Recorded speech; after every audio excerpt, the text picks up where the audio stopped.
Bueno, María Angélica, muchas gracias por recibirnos. Hoy amanecimos con un decreto del Poder Ejecutivo en el cual designa en comisión a 2 miembros de la Corte Suprema. Queríamos consultarte si consideras que esto es constitucionalmente válido.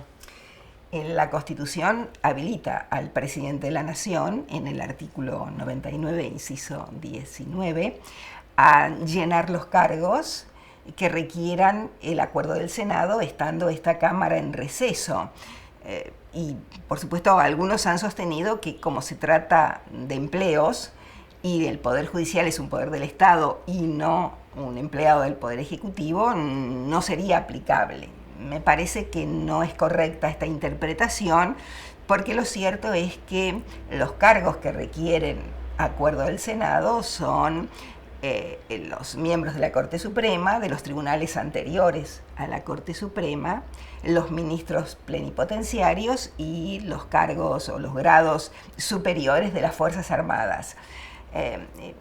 Por supuesto, esta autorización, que la doctrina ha interpretado que es propia del Poder Ejecutivo, implica, como todas las decisiones que toma o que debe tomar el Poder Ejecutivo, o puede, porque esta es una habilitación, ser razonables, es decir, tener alguna justificación, porque podría ocurrir en alguna situación extrema, por ejemplo, que nos quedáramos con 2 ministros de la Corte sobre 5 o con ninguno, supongamos que hubiera algún accidente y que no estuvieran los ministros, y entonces se requiriera efectivamente, inclusive para garantizar los derechos de todos, el nombramiento en comisión.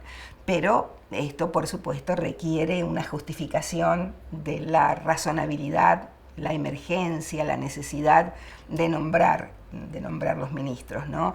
Y esto es lo que quizá el decreto 83 de este año no explicita de modo muy contundente, según yo lo interpreto, ¿no? Así es que diría que quizá lo que ha ocurrido es una decisión quizá apresurada, o que no tiene demasiada fundamentación jurídico-política, y yo espero que se enmiende usando los procedimientos normales, por ejemplo, habilitando todo el proceso que regula el decreto 222 del 2003, por varios motivos. El principal por los 2 candidatos que son juristas muy reconocidos, de una gran trayectoria, que han demostrado ser muy solventes en todo lo que han desarrollado en su propia profesión y en la academia, y entonces sería bueno que no hubiera objeciones para ellos. Y además por el propio presidente, porque todos hemos quedado muy gratamente sorprendidos con, a mi modo de ver, con 2 discursos que emitió el presidente. Uno, cuando ante la Asamblea Legislativa juró su cargo, ¿no? Fue un discurso muy medido, con un gran sentido de la amplitud y la pluralidad, que nos invitaba a todos a señalar los errores en el caso de que los cometiera. Y después también, y allí habría, ¿no?, un sentido de institucionalidad muy fuerte, cuando reunió a los gobernadores de provincias. Eso nos esperanzó a todos, efectivamente, porque me parece que fue de una gran generosidad y también de un gran principio de autoridad, porque no tuvo temor alguno a debatir con los otros gobernadores de provincias. Los llamó sus pares o sus socios, si no me acuerdo mal. Y el segundo fue el discurso que dio en la UIA. Allí habló de las libertades económicas, que necesitamos afianzarlas, y también de los deberes de los empresarios, ¿no? Equilibró el papel del Estado y el papel de la libertad económica. Así que estos eran signos muy auspiciosos. Por eso, aunque diría que es una atribución que tiene por la Constitución Nacional, esa atribución la debe de sostener con motivos muy serios. Y si no son suficientemente serios, lo mejor es que inicie todo el proceso ordinario claro, exactamente, ¿no? Justamente también porque son personas muy prestigiosas que seguramente van a hacerle mucho bien a la Corte Suprema, integrándola, pero desde yo digo, desde el cumplimiento estricto de estos requisitos, sobre todo con la participación popular. Me imagino que van a tener apoyo de todos los sectores, porque ellos son, como te digo, personas muy reconocidas y no han sido objetadas en lo absoluto. Así que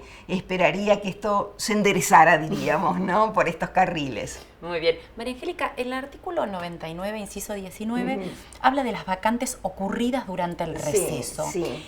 En este caso, hay vacantes que fueron anteriores a este receso. ¿Cómo se interpreta esto? Hay una interpretación bastante antigua sobre esto, que no, y yo en la Constitución comentada desde el año 2001 lo sostengo, así que estoy manifestándote lo que siempre he interpretado de la misma manera, ¿no? Y creo que es la forma correcta.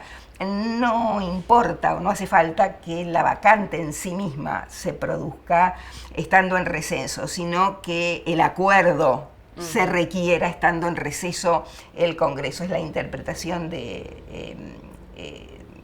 diríamos, concordante de la mayoría de la doctrina, ¿no? Así que en ese sentido no tendríamos problema. El problema sería esto que te digo, ¿verdad? La necesidad de acreditar fehacientemente que es algo absolutamente necesario hacerlo por el sistema de nombramiento en comisión. ¿Habría algún tipo de objeción o reparo desde el punto de vista de la inconvencionalidad? Yo he oído a algunos juristas que objetaban esta designación diciendo no van a ser jueces imparciales o jueces independientes en realidad. Y esto afectaría las garantías del artículo 8 de la Convención Americana de Derechos Humanos. Pero me parece que no sería ese el caso, porque según lo interpreto y lo he escrito en la Constitución comentada, ya te digo, desde el 2001, una vez que el presidente los designa son inamovibles.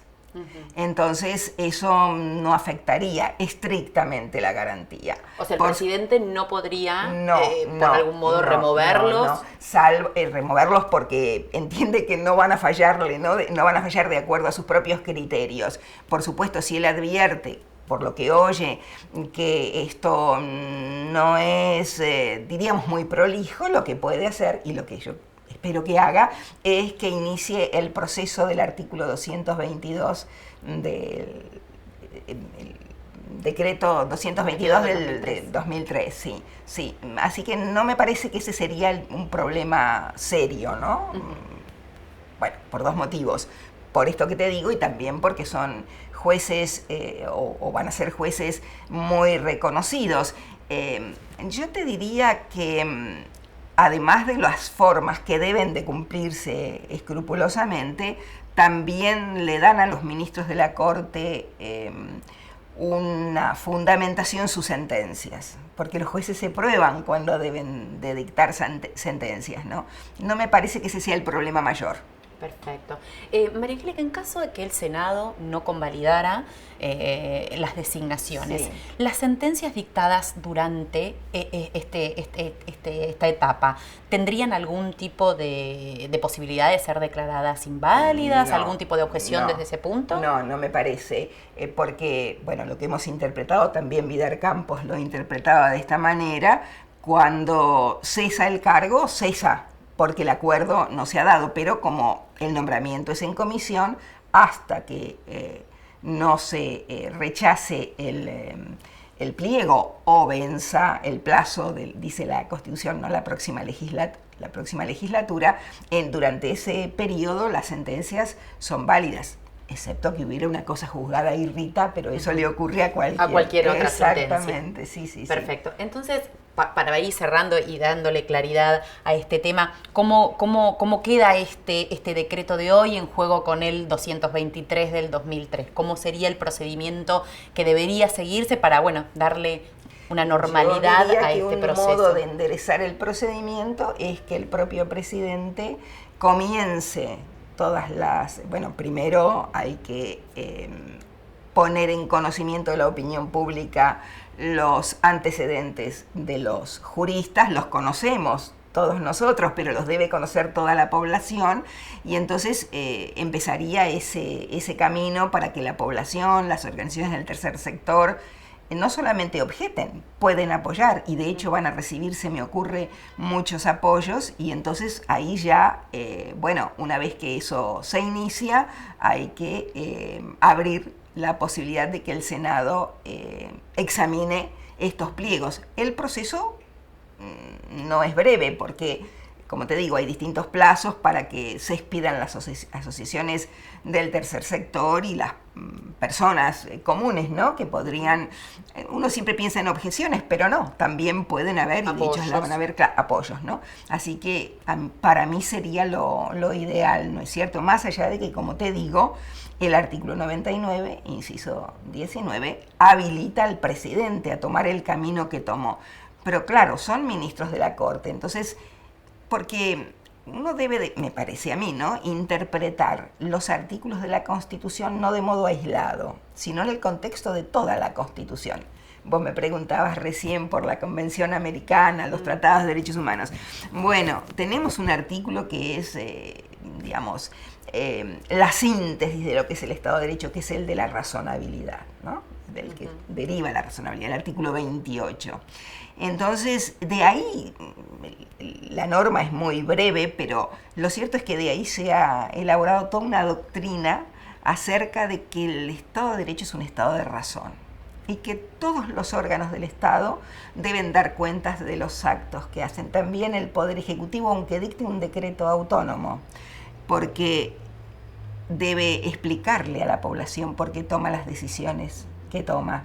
Algo se dice en el decreto, y yo creo que habría que agregar algo más, me parece a mí. Y tanto es así que cuando se hicieron las primeras designaciones por el presidente Néstor Kirchner, uno de los jueces propuestos por él, el doctor Zaffaroni, recibió muchísimas impugnaciones y otros apoyos. Y el presidente lo designó igual, pero sin hacerse cargo de las objeciones que recibió el ministro. Yo en ese momento escribí para la ley un artículo y entonces señalaba allí que el presidente debía decir por qué desechaba las objeciones, porque nos debía a nosotros, el pueblo, una explicación de por qué. Por supuesto, no lo podíamos corregir porque son decretos autónomos, en general no pueden revisarse por el Poder Judicial, pero sí nos debía una explicación al pueblo acerca de por qué, pese a las objeciones que tenía el doctor Zaffaroni, él creía que correspondía designarlo, ¿no? Así que yo creo que este es el espíritu de la Constitución. Y quizá, por supuesto, es mejor que la Corte tenga 5 ministros a que tenga 3, lo antes posible, eso estamos de acuerdo. Pero a veces los caminos más largos son los que llevan primero al lugar donde uno quiere llegar, ¿no? Hay que tener paciencia. Y el presidente lo mostró tomando estas medidas al comienzo de su gestión. Todos sentimos una gran esperanza.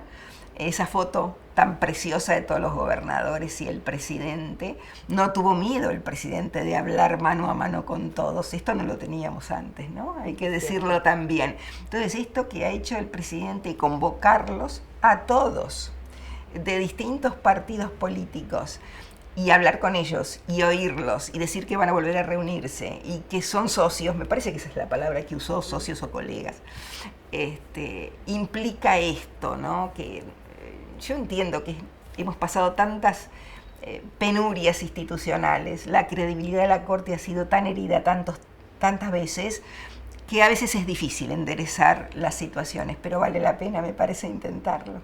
Bueno, María Angélica, muchísimas gracias, como siempre, muy clara, y bueno, un placer charlar con vos. Gracias, lo mismo para mí, Silvina, es un gusto. Muchas gracias.